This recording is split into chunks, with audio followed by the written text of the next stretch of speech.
Assalamualaikum warahmatullahi wabarakatuh. Bismillahirrahmanirrahim. Halo, selamat malam teman dan sahabat Ngunyah Pena. Malam hari ini kita hadir kembali. Tema malam hari ini agak-agak agak-agak serem, ngeri. Tentang Omnibus Law versus media pers. Nah, ini dia nih. Kayaknya bakal seru nih ngobrolin ini nih. Makanya saya mengundang sobat tamu yang betul-betul tepat untuk ngobrolin soal ini. Nah, dia itu adalah Mbak Ninda Fatmawati. Dia dosen di Narotama di Surabaya. Gitu dia. Oke. Saya sekarang akan menunggu Mbak Dinda hadir di Ruang Ngunyah Pena episode Omnibus Law versus, nah, kita tulis dulu ya, kita pin dulu.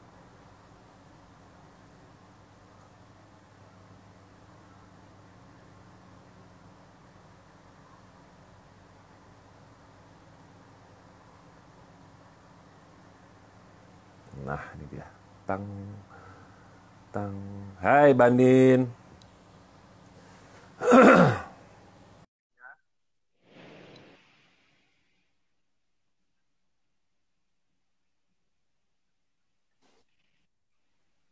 Assalamualaikum.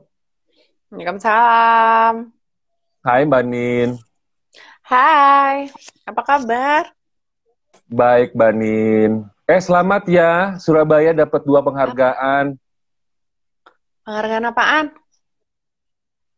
Corona. 2 Ini piala lagi. ini satir atau gimana nih? Satir. Oke. Dan akhirnya kita tahu ya, apalah arti penghargaan gitu ya. Saking nggak ngikutinnya loh, saya nggak ngerti loh. Pokoknya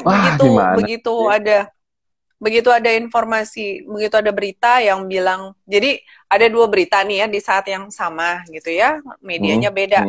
Satunya bilang kalau Surabaya zona hitam, satunya bilang headline-nya ada menteri yang bilang kepala-kepala daerah yang lain harus belajar dari Surabaya. Gubrak. langsung ya, daripada saya galau nih ya, yang mana yang harus saya percaya gitu, akhirnya saya tutup aja korannya. Dan setelah itu nggak pernah ngikutin lagi. Ini warga kota macam apa saya nih. Suka nggak jelas sih temannya Kang Zaldi.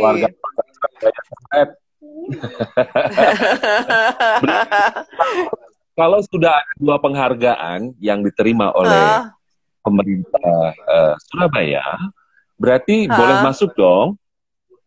Apaan? Oh, boleh masuk Surabaya. Apaan? Percuma ya. Walaupun pemerintah daerah membolehkan dan lain-lain, saya tetap ikut apa kata Pak Jokowi mah. Suruh stay di rumah, saya stay di rumah. Keren nggak? Warga negara yang baik. Kan? Walaupun bukan warga kota yang baik, setidaknya adalah warga yang baik. Warga negara aja kalau saya mah.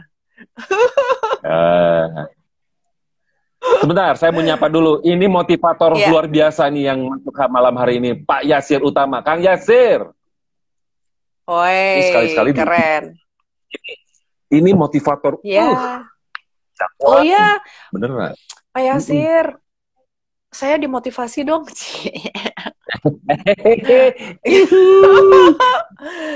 Gimana caranya supaya nggak bingung gitu? Gimana caranya nggak bingung gitu ngelihat aturan-aturan yang nggak karu-karuan gitu? DM aja, DM. Oh, DM. Oke, Pak Yasir, saya Ninda. Nanti kalau ada yang DM Ninda Fatmawati itu saya ya. Oke, Mbak Ika. Ya. Kita langsung. Tema malam hari ini memang agak ngeri-ngeri sedap begitu, Mbak. tapi seksi untuk kita ngobrolin, yaitu Omnibus Law versus media. Karena kita berlatar belakang di sana, betul nggak? Saya pernah di RCTI dan iNews TV, Mbak juga di TV media di Surabaya juga penyiar radio juga, gitu kan?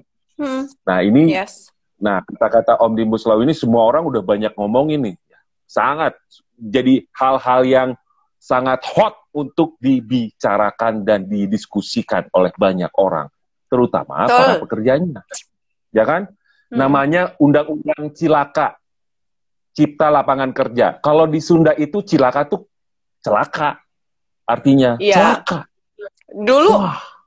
Dulu memang namanya cilaka, Cipta Lapangan Kerja. Tapi sekarang dikenalnya Undang-Undang Cipta Kerja, UUCK.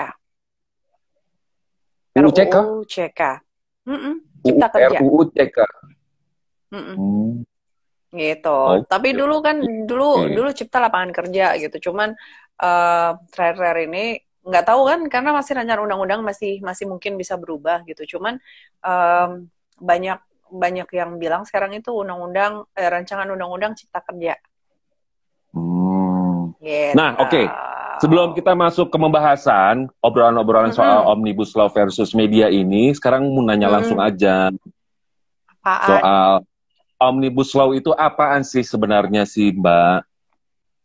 Jadi Omnibus Law itu adalah gabungan goyang-goyang. Omnibus Law itu sebenarnya kita di situ gempa. Jadi Omnibus Law itu sebenarnya adalah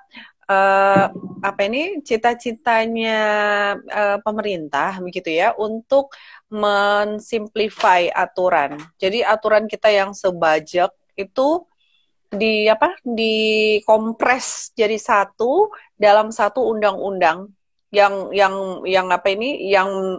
meliputi banyak hal gitu, beberapa undang-undang ada di sana. Tapi kalau kita lihat secara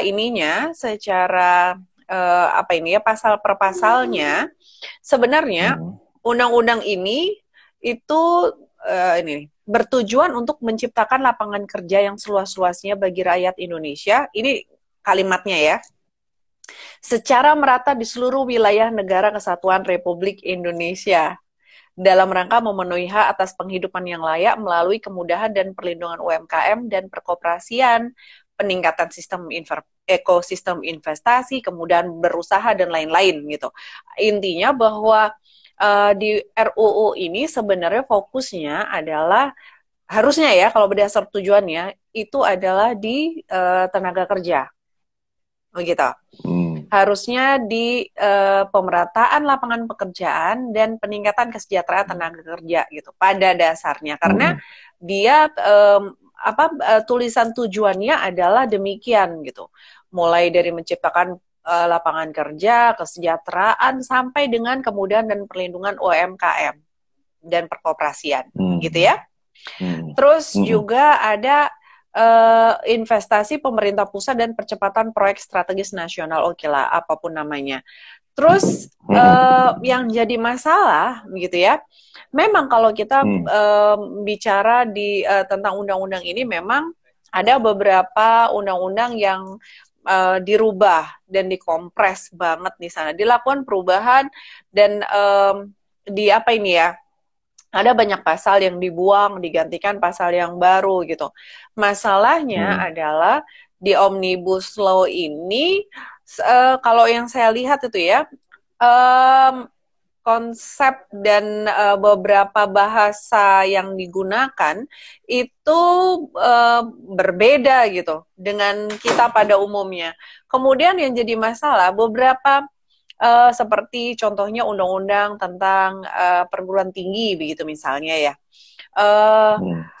ada beberapa pasal yang merupakan satu kejahatan begitu ya, seperti pemalsuan ijazah dan lain-lain, itu nggak dimuat lagi di sana, tulisannya dihapus begitu. Pertanyaannya adalah, ya kita nggak bisa menuduh gitu ya bahwa berarti pemalsuan ijazah boleh dong. Bukan, tapi memang kita tidak bisa berharap pasal-pasal yang sebelumnya jadi kejahatan gitu ya, perbuatan pidana dijadikan perbuatan pidana lagi. Karena apa? Karena undang-undang kita itu mengatur bahwa hierarki perundangan gitu ya, bahwa yang boleh memuat hukuman pidana itu hanya undang-undang dan perda, begitu. Jadi selain itu tidak mungkin ada apa ini ya, aturan pidananya.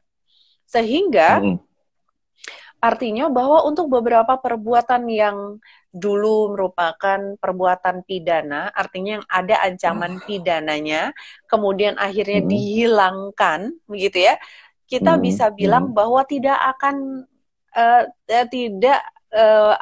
jadi perbuatan pidana lagi, karena bawahnya undang-undang ini adalah peraturan pemerintah kayak apa kayak, dan nggak boleh ada aturan tentang pidana begitu.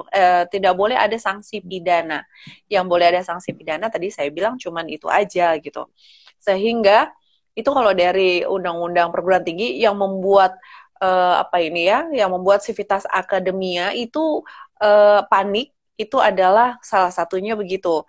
Di sisi lain, kalau kita lihat undang-undang ini, Omnibus Law ini, Kang, kita harus akui bahwa memang saya ini ya dalam posisi netral, artinya bahwa di semua hal yang tidak baik itu pasti ada baiknya, begitu kan ya? Termasuk di Omnibus Law. Walaupun banyak yang menyatakan bahwa undang-undang ini agak dipertanyakan, gitu ya. Tapi paling enggak di Omnibus Law ini memang kelihatan spirit bahwa ingin mensimplify birokrasi itu kelihatan banget. Di sisi lain, di undang-undang ini juga kelihatan bahwa kita sangat kita sangat membuka lebar-lebar investor asing begitu. Kita sangat, istilah kasarnya begini deh, kelihatan banget deh kalau kita butuh duit. Itu jadi agak-agak gimana gitu ya, tapi benar Kang, untuk beberapa undang-undang, nah salah satunya itu yang mau kita bahas malam hari ini. Jadi untuk beberapa undang-undang yang dirubah, yang dilakukan perubahan itu beberapa pasalnya itu sangat memberi keset selamat datang kepada investor asing gitu. Gitu. Salah satunya ya Undang-Undang Pendidikan Tinggi juga demikian gitu. Jadi dulu ini kebetulan aku juga udah baca ya. Dulu kalau ada perguruan tinggi asing mau masuk ke Indonesia, maka dia ada syarat yang berat nih. Ada syarat yang berat, dia harus terakreditasi lah, dia harus beginilah, harus begitulah gitu. Jadi dia harus terakreditasi di negaranya dulu gitu. Sekarang yang seperti itu dihapuskan, begitu. Tujuannya adalah memang dia hendak mempersilahkan perguruan tinggi asing untuk masuk ke sini.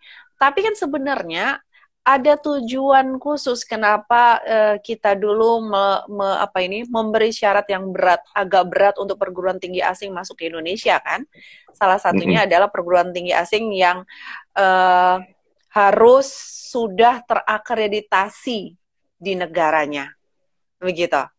Dan dia harus berafiliasi begitu ya sama perguruan tinggi kita, kalau nggak salah begitu ya. Terus kemudian dia itu juga harus mempekerjakan tenaga kerja kita begitu ya di sana. Kemudian itulah dan lain sebagainya. Dan itu dihapus semua. Tapi perguruan tinggi asingnya tetap boleh ada di sini. Cuman syarat-syarat yang memberatkan mereka, yang berat-berat gitu itu hilang. Itu dihilangkan gitu. Dihilangkan, tidak ada lagi gitu. Sehingga ya mau nggak mau akhirnya orang berpikir ini jangan sampai kita apa ini kita mau investasi mereka tapi kita menggadaikan nilai-nilai yang kita pegang selama ini, ngerti ya? Iya. Dan itu yang membuat akhirnya mereka apa ini namanya ya? Mereka akhirnya tergerak untuk protes gitu. Nggak tahu gimana ininya, gimana hasil akhirnya karena sebenarnya kita udah trauma kan sama Undang-Undang Minerba, masih ingat nggak? Masih ingat gua. Undang-undang, iya, Undang-Undang Minerba. Kalau masih ingat bulan Oktober dulu, ingat kan yang ada satu Iya. satu anak STM yang bawa bendera itu loh, Iya. yang itu sampai viral. Itu sebenarnya apa Iya, sih betul. yang ini kan? Apa sih yang dituntut? Itu kan mereka minta supaya RKUHP ditinjau lagi gitu ya, dibatalkan pengesahannya sama Minerba gitu kan? Tapi begitu sudah kelar semuanya, Minerba akhirnya kita tahu disahkan. Walaupun lagi pandemik virus corona, which is ya kita semua disuruh diam di dalam rumah. Sudahlah, speechless kalau bahas tentang itu. Dan akhirnya di Omnibus Law ini orang-orang pada... Boleh ngomong marah nggak? Boleh ngomong yang Apa? lain nggak? Lit? Apa? Hah? Licik? Apa? Oh ya ya ya, beberapa orang bilang begitu. Tapi ya apa yang bisa kita ini kan?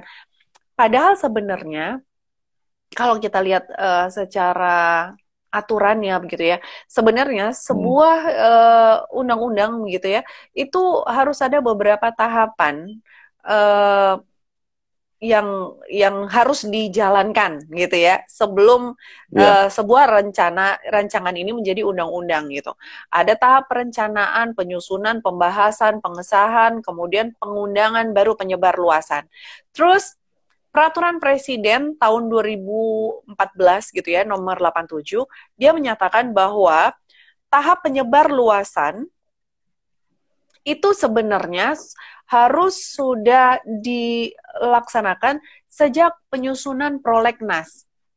Jadi ketika rencana ini begitu ya mau dimasukkan menjadi program legislasi nasional, maka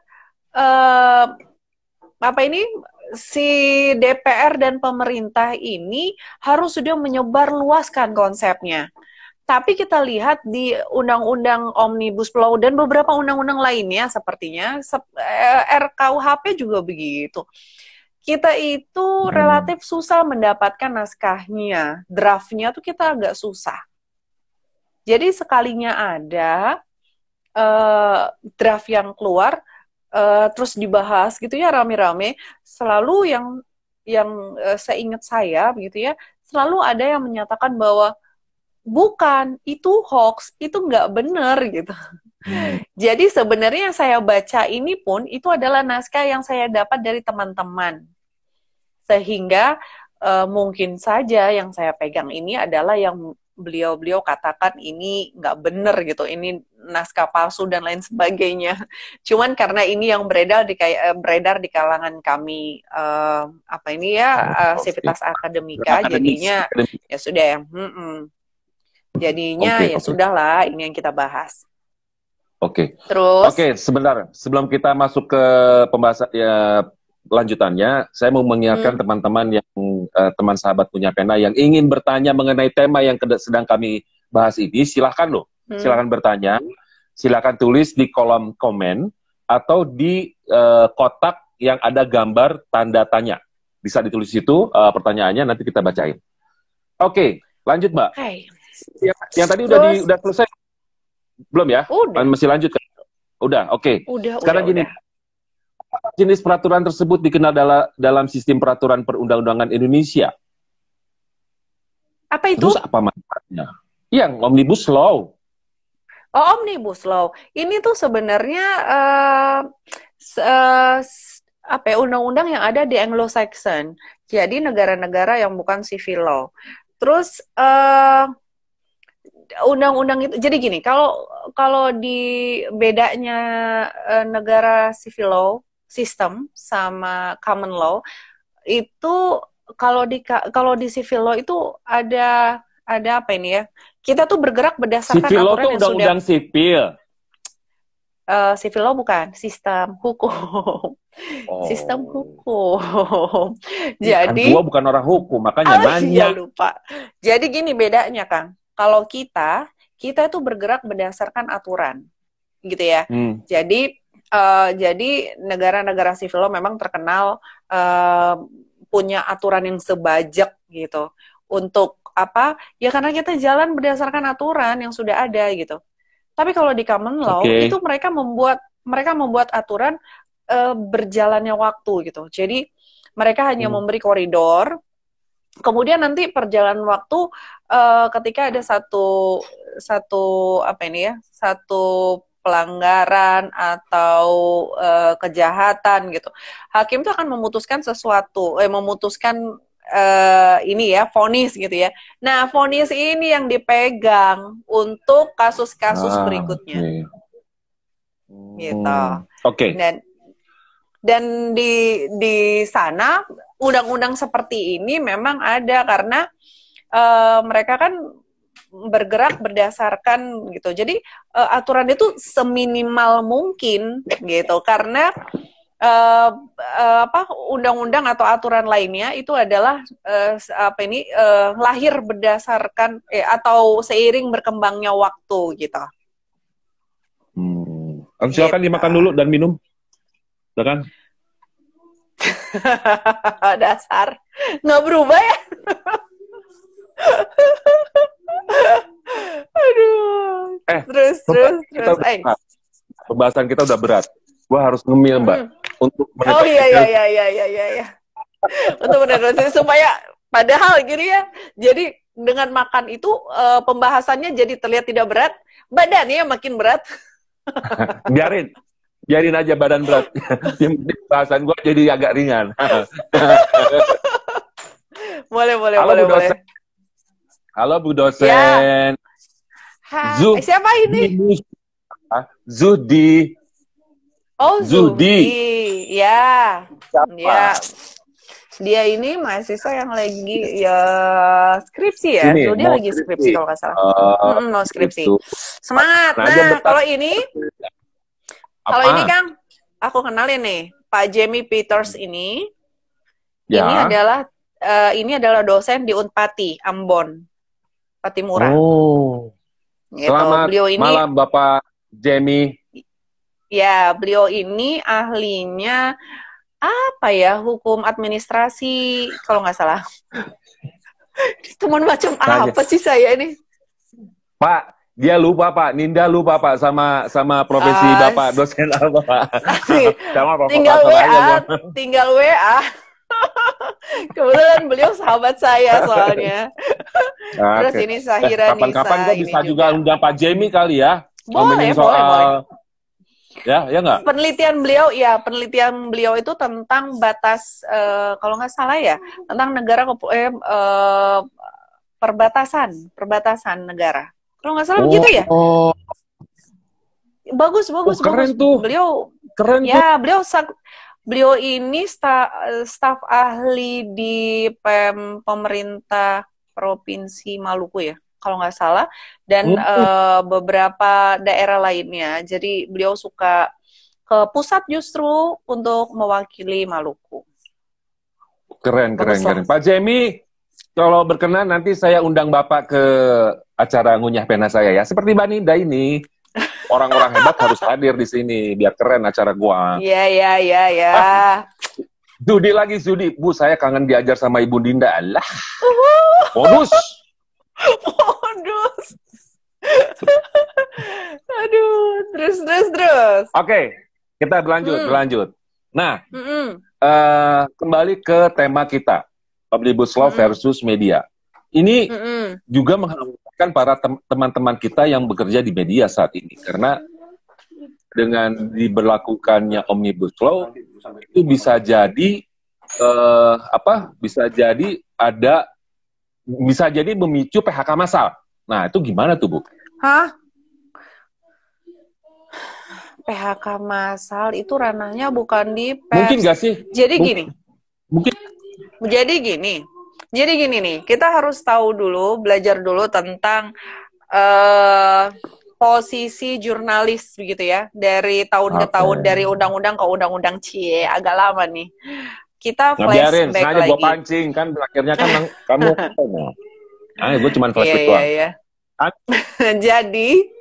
Jadi kalau kita lihat, kita itu pers itu pernah mengalami beberapa masa, begitu ya, termasuk dalam undang-undangnya. Jadi ada masa era kolonial Belanda dan masa setelah kita merdeka, begitu. Kita menjadi negara kesatuan Republik Indonesia.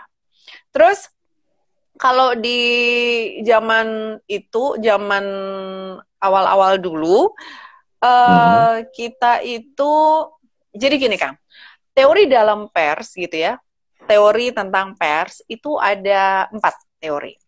Ada teori otoritarian. Jadi pada awalnya pers itu hanyalah alat pemerintah, gitu. Ini di seluruh dunia ya. Saya nggak bilang di Indonesia aja. Pers itu adalah alat pemerintah. Jadi hidup matinya pers itu tergantung pemerintah, begitu. Pers itu dianggap pihak yang harus mendukung 100% pemerintah, atau kalau nggak gitu dia akan nggak bisa hidup, begitu. Tapi bagaimana dengan kepemilikannya? Kepemilikannya itu boleh dimiliki oleh swasta, pemerintah juga punya, gitu. Itu otoritarian. Oke? Kemudian perjalanan waktu, akhirnya pers meminta gitu kebebasan. Muncullah atau diberikanlah kebebasan itu sampai muncul satu teori, yaitu libertarian. Libertarian teori ini adalah kebalikan 180 derajat dari otoritarian. Jadi pers di masa itu sangat bebas sekali. Sangat bebas. Kayak ini loh, kayak orang kalau terbiasa awal dia dikungkung, kemudian tiba-tiba dibuka lah. Ya itu yang terjadi. Ya, kayak kuda lepas dari kandang, kayak kuda lepas dari kandang ya. Betul. Akhirnya dia kayak kuda bener kemana-mana kebablasan gitu. Juga. Sampai akhirnya mereka tidak. Padahal ini fungsinya pers itu kan sebenarnya untuk jembatan antara pemerintah dengan masyarakat. Nah, di libertarian, pers itu akhirnya tidak peduli lagi sama masalah-masalah sosial gitu. Yang mereka pedulikan cuman profit, begitu ya. Jadi di sana hakim cuman memutuskan ini yang tidak boleh, ini yang tidak boleh, di luar itu terserah. Jadi kayak kekerasan seksual, kemudian tayangan-tayangan yang amoral, yang mendegradasi moral, terus kemudian penghinaan itu nggak boleh, dan beberapa lainnya lagi. Nah, selepas itu terserah gitu. Itu di teori libertarian. Kelemahan dari teori ini, ya bagusnya adalah memang masyarakat punya andil besar daripada otoritarian. Tapi kelemahannya itu tadi, pers makin tidak sangat peduli sama masalah-masalah sosial, begitu. Jadi kontrol terhadap pemerintah jadinya lemah, begitu kan? Kemudian akhirnya mereka menyadari bahwa libertarian pun tidak lebih bagus daripada otoritarian, dengan versi yang berbeda gitu. Sehingga akhirnya muncullah satu teori, yaitu social responsibility theory. Ini teori pers. Sehingga dalam teori ini dinyatakan bahwa pers itu bebas terbatas gitu. Bebas, tapi dia ada batasnya. Bebas, tapi dia tanggung jawab. Makanya namanya social responsibility test gitu. Sehingga semua orang menganggap bahwa ini adalah jawaban dari dua teori sebelumnya, begitu. Kemudian perjalanan waktu muncul ada teori Soviet komunis. seperti namanya, teori ini adalah teori yang dibawa, yang dipakai begitu ya, untuk negara-negara komunis begitu. Kalau dulu ada Uni Soviet, kemudian sekarang ada beberapa negara yang masih pakai teori ini. Siapa salah satunya? Ya kita tahulah, mulai dari Cina sampai Korea Utara begitu ya. Terus perjalanan waktu, bagaimana dengan di Indonesia? Di Indonesia seperti yang saya sampaikan ada dua era begitu ya kalau untuk perkembangan pers di Indonesia. Ada era kolonial begitu ya, dan ada era NKRI gitu. Era setelah kita menjadi Negara Kesatuan Republik Indonesia. Kalau untuk medianya sebenarnya kita punya media pertama itu di tahun 1744. Nama medianya adalah Bataviasche Novel. Dia ini adalah media yang memang dibuat di Indonesia tapi menggunakan bahasa Belanda. Sehingga yang bisa ngerti adalah orang-orang mereka dan orang Indonesia yang belajar bahasa Belanda. Which is kalau kita lihat film ini deh, film apa ini tentang filmnya siapa tuh namanya tuh Bumi Manusia. Udah nonton belum? Bumi Manusia yang ada Iqbal Ramadan. Kang Zaldi harus nonton tuh. Filmnya bagus banget. Beneran. Oke, nanti gua nonton Bumi streaming. Manusia. ya, streaming terserah deh. Terus apa perlu dipinjemin ini ID Netflix? Boleh. Ada di Netflix soalnya. Oh, ada di Netflix. Terus ada di Netflix. Wifi gue terus habis sama Netflix punya BUMN itu dia muncul Netflix. Ya, itu nggak enaknya ya. Ya. Untuk kita pure swasta. Oke.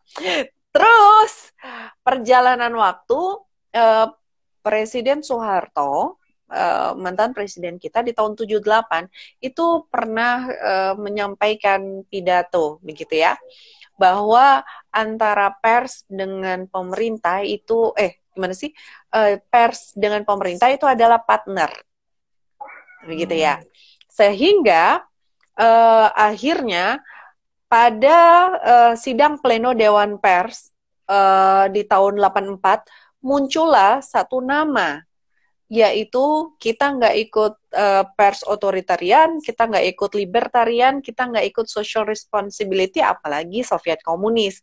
Kita munculkan teori pers kita, yaitu teori pers Pancasila. Oke. Gitu. Jadi kita ini unik, gitu ya. Kalau orang pakai teori-teori yang sudah umum, kita punya teori khusus, yaitu teori pers Pancasila. Jadi teori pers Pancasila ini adalah pers yang dia berjalannya, nafasnya, guidance-nya itu adalah Pancasila begitu. Landasannya itu adalah Pancasila. Terus pers Pancasila itu pada dasarnya adalah langkah lanjutan ya dari social responsibility. Jadi pers Pancasila ini adalah pers yang bebas gitu ya, tapi bertanggung jawab gitu. Jadi bukan bebas saja, tapi bagaimana pers ini juga tahu posisinya bahwa dia itu adalah pemenuh apa sih istilahnya? Dia itu yang memenuhi hak masyarakat untuk tahu. Jadi warga negara itu punya hak, Kang, namanya right to know. Hak untuk tahu gitu ya, sehingga pers ini dianggap sebagai pihak yang pihak yang ini Dwi Anggia itu TV One ya. Wah, aku pernah ketemu dia nih di tempatnya Elvita. Hai Dwi Anggia, ini ada fansmu loh di sini, Mbak Ninda Fatmawati. Ya, harusnya semoga ingat ya, soalnya kita pernah ngobrol gitu di sini. Keren. Mbak, halo. Mbak, hai. Kan produk Orde Baru kan? Apa itu? Pers Pancasila. Pers Pancasila? Ya, Pers Pancasila itu disahkannya tahun 84. Jadi artinya setelah Dewan Pers sidang pleno gitu ya 84 menemukan Pers Pancasila udah nggak bisa ditawar-tawar lagi. Indonesia punya kekasan dalam persnya yaitu Pers Pancasila. Gitu. Oke. Tahu ya maksudnya ya? Pers Pancasila itu apa? Yaitu tadi base-nya itu adalah di pers yang bebas dan bertanggung jawab. Tapi lebih jauh dari itu, Pers Pancasila itu adalah pers yang itu tadi saya bilang, landasannya, jiwanya, nafasnya, guidance-nya itu adalah Pancasila. Gitu. Jadi, setiap pers melangkah, pers kita melangkah, itu, oh ya, aku kangen, udah lama nggak ketemu. Bukan udah lama, waktu itu cuma sekali kalau nggak salah ketemunya. Terus, guidance semuanya. Iya nanti ya terus? aku DM. Itu pakai Pancasila. Nah, kalau kita bicara tentang wartawan nih ya, kalau pers itu kan pasti ada wartawannya, gitu ya.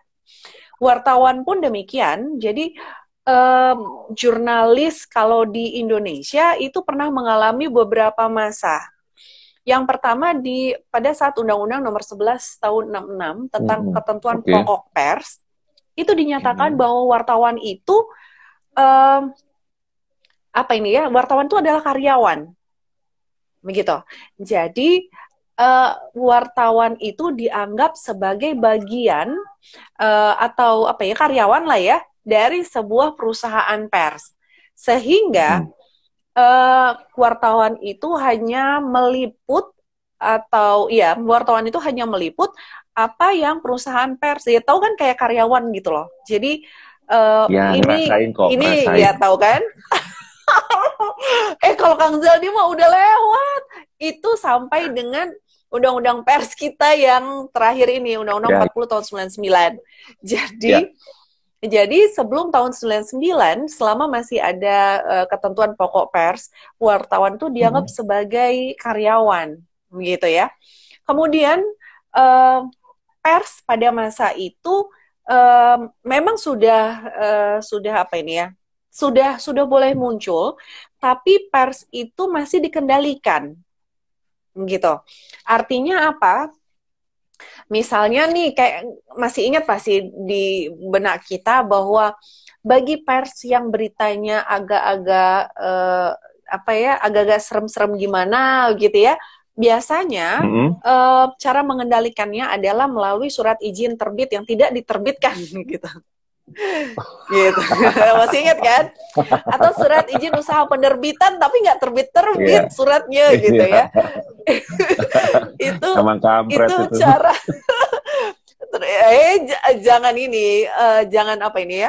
jangan meremehkan gitu ya, karena sooner or later gitu ya shit happens gitu ya.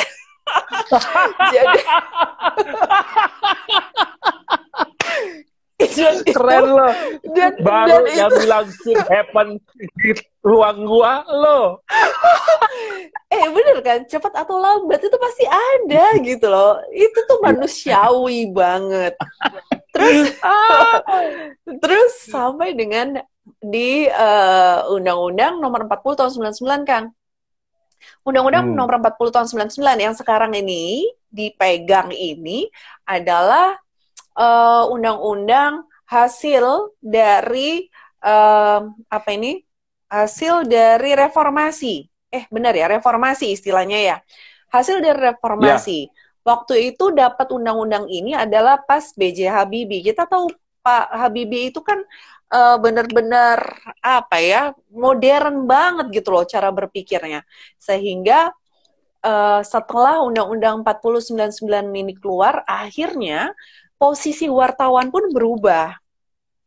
Dia tidak lagi berada di dalam perusahaan pers, gitu ya. Dia tidak lagi menjadi karyawan, tapi dia ini diakui secara profesi. Dan itu yang membuat wartawan-wartawan sekarang ini kan kreatif ya, Kang. Kalau dulu boro-boro gitu. Wartawan sekarang kalau memang mereka mau kritis-kritis, kalau mereka mau ya. itu kritis-kritis. Karena ada beberapa media yang dia mencari berita dengan kritis, buktinya masyarakat menerima dengan baik kan gitu. Artinya bahwa buat beberapa media yang masih memegang teguh mulai dari kode etik sampai dengan undang-undang pers gitu ya, sebagai pihak yang memenuhi right to know-nya masyarakat dan bukan untuk membentuk public opini, maka kepada pers-pers seperti itu biasanya masyarakat akan trust gitu ya, melebihi dari pers-pers yang dari awal tuh sudah kelihatan nih arahnya kemana gitu. Yang paling pasti kalau di kita kelemahannya begini Kang, kita itu tidak ada pers ownership limitation.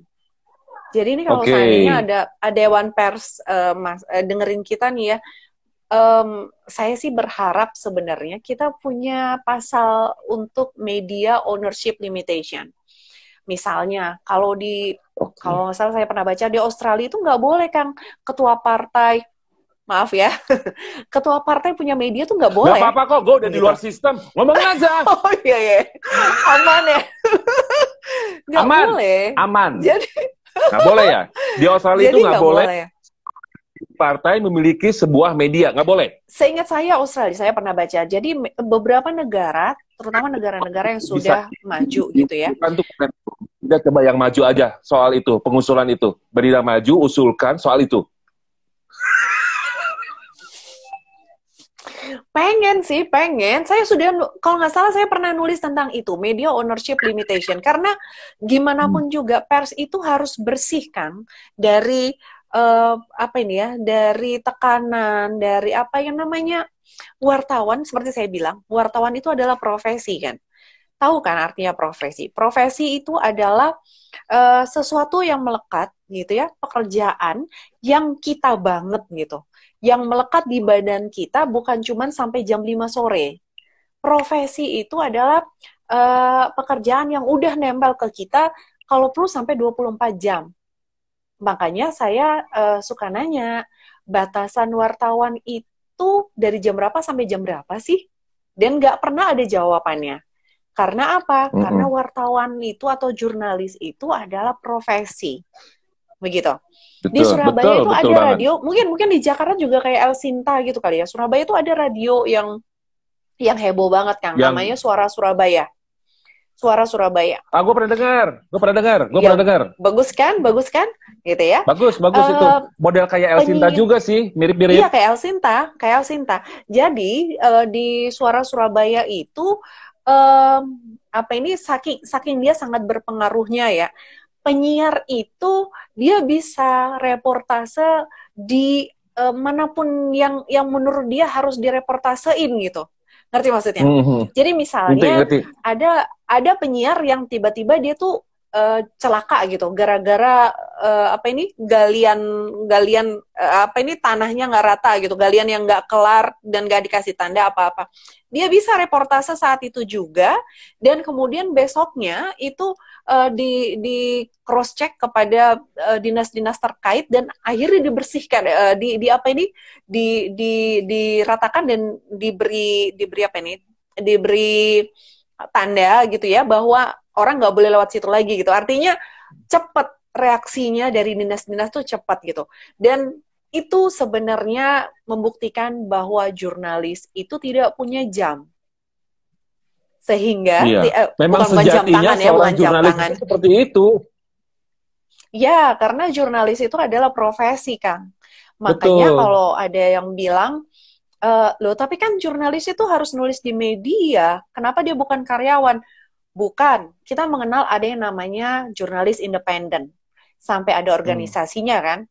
Kalau jurnalis independen kan dia boleh masuk di mana-mana kan, Kang, gitu. Ya, dan itu membuktikan bahwa jurnalis di Undang-Undang 40 tahun 99 itu berbeda dengan Undang-Undang di 11 tahun 66. Ketentuan pokok-pokok pers gitu ya. Artinya begini, negara itu sudah memberi keleluasan luar biasa gitu kepada jurnalis gitu. Jurnalis dianggap sebagai apa ini ya? Jurnalis itu dianggap sebagai profesi yang anu lah, orientasinya cuma ke masyarakat lah, intinya begitu ya. Sampai pada akhirnya, Kang, di dalam undang-undang yang sama itu mengatakan bahwa gini, wartawan dalam melaksanakan tugasnya dilindungi undang-undang. Coba, kebayang nggak? Jadi artinya dalam setiap kegiatan jurnalistik seorang wartawan, mulai dari mencari, mengolah, sampai memberitakan, gitu ya, menyebarluaskan. Di saat yang sama, undang-undang itu melindunginya. Sehingga apabila ada wartawan yang misalnya begitu ya, dia menulis tentang kasus korupsi, kan. Apa yang dia tulis itu berbeda dengan apabila saya menulis. Ngerti maksudnya? Apabila saya menulis di media sosial, begitu ya, berbeda aturan hukumnya dengan ketika seorang wartawan menulis di media online-nya. Walaupun yang kami tulis bisa jadi sama. Ngerti nggak maksudnya? Jadi, ngerti gua. Bisa jadi kalau saya nulis seperti itu, saya bisa dilaporkan pencemaran nama baik. Tapi tidak demikian dengan wartawan. Gitu. Tapi bagaimana dengan wartawan? Beberapa wartawan kan ada kemarin seperti waktu Tommy Winata lawan Tempo. Itu kan sempat Tempo sempat kalau nggak salah ya, Tempo sempat dinyatakan bersalah atau gimana gitu. Tapi at the end di Mahkamah Agung kalau nggak salah itu dibebaskan karena dianggap bahwa setiap narasumber itu diberikan hak jawab, begitu. Ketika media sudah memberikan hak jawab, maka harusnya kelar urusan, gitu. Dan itu yang membedakan jurnalis dengan orang sipil seperti orang biasa seperti kami yang bukan jurnalis, gitu. Artinya bahwa ketika menuliskan berita yang sama, bisa jadi ya ancaman pidananya tidak sama, gitu. Kalau saya betul, karena kan kalau jurnalis kan dilindungi sama undang-undang pers, ya nggak? Kalau netizen macam gua, ya makanya kalau misalkan gua nulis, padahal sama beritanya, gua bisa kena lebih berat, gitu. Iya, kita di Undang-Undang ITE, kita keserangnya di Undang-Undang ITE. Sedangkan jurnalis terlindunginya di Undang-Undang Pers. Dan artinya, apa yang mau saya bilang, bahwa negara itu melalui Undang-Undang ini sudah memberikan privilege yang luar biasa gitu kepada jurnalis. Sehingga diharapkan sebenarnya di kode etiknya juga ada gitu ya, diharapkan bahwa jurnalis ini bebas, tapi bertanggung jawab terhadap apa yang dia tulis, begitu. Jurnalis kalau dalam aturannya, begitu ya di kode etiknya, jurnalis itu tidak boleh mengarahkan public opini gitu, membentuk public opini itu nggak boleh. Tapi saking hebatnya, jurnalis tuh boleh beropini, coba kebayang nggak? Jurnalis tuh boleh beropini selama opininya itu berdasarkan fakta-fakta yang sudah dia temukan sebelumnya. Gitu. Jadi kalau ada pertanyaan, loh, jurnalis boleh nggak sih beropini? Boleh, selama opininya itu berdasarkan fakta-fakta yang sudah dia temukan sebelumnya. Gitu ya. Jadi ada landasannya. Sehingga kebebasan wartawan atau kebebasan pers itu sebenarnya sekarang sudah mencapai masa yang ideal. Termasuk juga, ini kita masuk ke omnibusnya ya, termasuk juga ketika Dewan Pers itu mengeluarkan aturan yang menyatakan bahwa perusahaan pers, penambahan modal asing, penambahan modal asing, kalau di Undang-Undang Pers yang lama dinyatakan di pasal 11 gitu ya, penambahan modal asing pada perusahaan pers dilakukan melalui dibatasi. Kalau undang-undang pers yang lama, undang-undang pers yang lama itu menyatakan bahwa penambahan modal asing pada perusahaan pers dibatasi agar tidak mencapai saham mayoritas dan dilaksanakan sesuai dengan ketentuan peraturan perundang-undangan yang berlaku. Jadi di aturan yang lama itu dinyatakan bahwa untuk menjamin bebasnya pers dari tekanan gitu ya, tekanan dan gitu campur ya, tangan ya, dan campur tangan orang asing, maka untuk penambahan modal asing itu dibatasi, Kang. Begitu. Artinya tidak boleh investor asing itu memiliki modal yang memiliki saham yang mayoritas gitu. Supaya apa? Supaya kita ini masih terjaga, kepancasilaannya pers ini benar-benar terjaga gitu ya. Kemudian artinya gini, kita kan bukan pers libertarian gitu. Kita ini kan pers Pancasila. Artinya semua jiwa semangat, saya tadi bilang jiwa semangat, landasan, arah, guidance semuanya itu adalah berdasar Pancasila. Jadi Pancasila itu Pancasila cuma punya orang Indonesia. Mereka tidak akan bisa paham tentang Pancasila. Gitu ya. Makanya untuk menjamin itu akhirnya dikeluarkan aturan yang menyatakan bahwa penambahan modal asing nggak bisa sekonyong-konyong gitu dan langsung banyak gitu ya. Jadi modal asing itu diberi diberi jumlah yang terbatas itu, porsi yang terbatas. Tapi di Omnibus Law ini yang pertama yang diresahkan orang-orang tuh ya, orang-orang pers. Di Omnibus Law itu dinyatakan bahwa penambahan modal asing pada perusahaan pers dilakukan melalui pasar modal. Jadi artinya bahwa di undang-undang pasar modal itu tidak mungkin ada, nggak tahu kalau nanti ya, kalau sekarang tidak ada batasan yang menyatakan bahwa khusus untuk perusahaan pers gitu, maka harus ada investor asing hanya boleh sekian persen gitu, nggak ada gitu. Sehingga ketika pemerintah hendak mengembalikan atau menyerahkan tentang penambahan modal asing ini kepada pasar modal, yang berlaku adalah Undang-Undang Pasar Modal yang menyatakan yang tidak mungkin menyatakan tentang pembatasan. Itu yang pasti yang akan potensial diprotes. Yes, dan memang selalu ada alasan kenapa itu diinikan kan. Termasuk tadi ingat yang tentang perguruan tinggi asing. Perguruan tinggi asing kenapa? Iya kan? Perguruan tinggi asing kenapa boleh masuk ke Indonesia dengan syarat yang tidak ringan gitu. Artinya dia harus perguruan tinggi yang sudah terakreditasi di negaranya.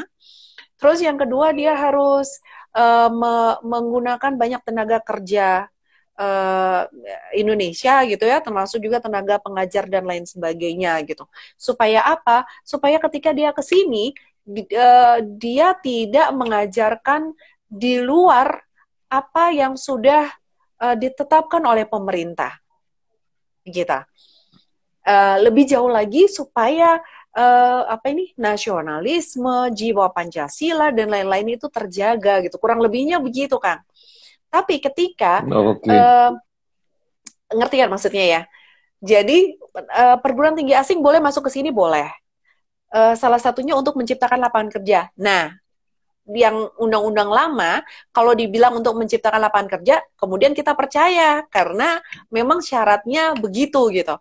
Tapi undang-undang yang baru tidak mengatur demikian, walaupun ada kemungkinan nanti diaturnya di peraturan pemerintahnya atau undang-undang lebih khusus lagi gitu. Tapi kan itu buang-buang waktu dan buang-buang tenaga, karena ini sudah ada undang-undangnya, ngapain bikin lagi gitu kan logikanya. Sehingga banyak yang mengatakan bahwa Omnibus Law ini memiliki kecenderungan untuk mengindahkan gitu ya nilai-nilai yang selama ini dipegang dan dianggap penting gitu demi investasi. Karena nilai-nilainya kita udah bilang tuh Undang Pers Pancasila, terus apalagi tuh tadi kalau misalkan pers dilempar ke pasar modal, itu kan pasti dibuka keran seluas-luas. Orang lain boleh masuk ke sana, orang lain boleh beli saham semuanya, ya Kak? Nah, itu bisa terjadi media kita nggak akan bisa independen lagi untuk menyuarakan rakyat menyuarakan hati nurani rakyat Indonesia lah misalkan. Berarti kapitalis. Jadi udah urusannya duit. Itu yang ditakutkan itu bahaya, yang pertama. Iya, itu yang ditakutkan yang pertama. Yang kedua kan memang kita punya pers yang khusus ya. Kita punya sistem pers yang khusus, pers Pancasila. Manakala ternyata yang memiliki modal terbesar adalah orang asing, misalnya investor asing gitu. Apakah pers Pancasila itu masih bisa dipegang gitu? Itu yang dikhawatirkan, Kang. Walaupun sebenarnya belum tentu, tapi harus dipahami bahwa kekhawatiran ini beralasan, gitu kan? Kemudian ada lagi nih, kita bicara tentang apa ini ya? Tentang yang dihapus, begitu ya. Ada pasal 4 di Undang-Undang Pers nomor 40 tahun 99, begitu ya. Dia ini dihapus dan ayat-ayatnya itu adalah yang pertama, kemerdekaan pers dijamin sebagai hak asasi warga negara. Sudah tidak bisa ditemukan lagi, Kang. Nggak ada di Omnibus Law. Gitu. Yang kedua, terhadap pers nasional tidak dikenakan penyensoran, pemberedelan, atau pelarangan penyiaran. Dan itu dihapuskan. Padahal pasal ini adalah jaminan bahwa teman-teman kita di pers itu tidak akan mengalami apa yang mereka alami di undang-undang yang lama. Ngerti kan maksudnya? Jadi pasal ini memang dibuat karena apa ini ya? Karena kita pernah ada di zaman pers yang masih disetir gitu loh, Pak Kang. Tiba-tiba mereka mendapatkan kebebasannya dan jaminannya gitu ya, diaturnya adalah di pasal ini. Bahwa siapapun tidak boleh melakukan penyensoran, pemberedelan, atau pelarangan penyiaran. Dan itu dihapus. Kemudian yang ketiga, ayat 3-nya. Untuk menjamin kemerdekaan pers nasional punya hak mencari, memperoleh, dan menyebarluaskan gagasan informasi. Itu juga tidak ada di sana. Gitu, karena satu pasal ini yang dihapus. Kemudian yang keempat adalah dalam mempertanggungjawabkan pemberitaan di depan hukum, wartawan mempunyai hak tolak. Hak tolak ini adalah hak yang dimiliki wartawan, Kang.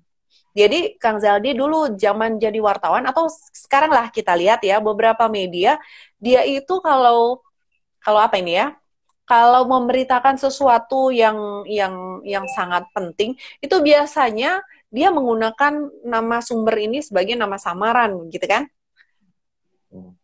Iya kan? Biasanya begitu ya. Ya, dia menggunakan nama samaran atau siapalah gitu ya. Artinya narasumber ini tidak terlihat gitu. Tidak boleh. Nah, tidak boleh tahu orang, dilindungi lah. Kan juga ada di Undang-Undang Pers juga narasumber. Nah, ya ini Kang, ini manakala ternyata yang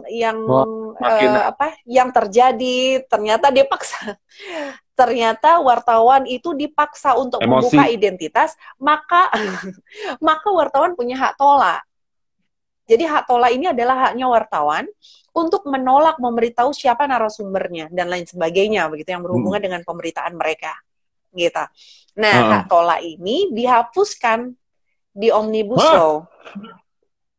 Ya nggak bisa gitu dong. Gimana sih, Mbak? Hanya itu ngagetin loh. Apa? Mbak, kita tinggal 20 second lagi. Kita break dulu ya. Di part pertama, kita nyambung di part kedua ya. Nep song gue. Oke. Ntar break lagi. Oke.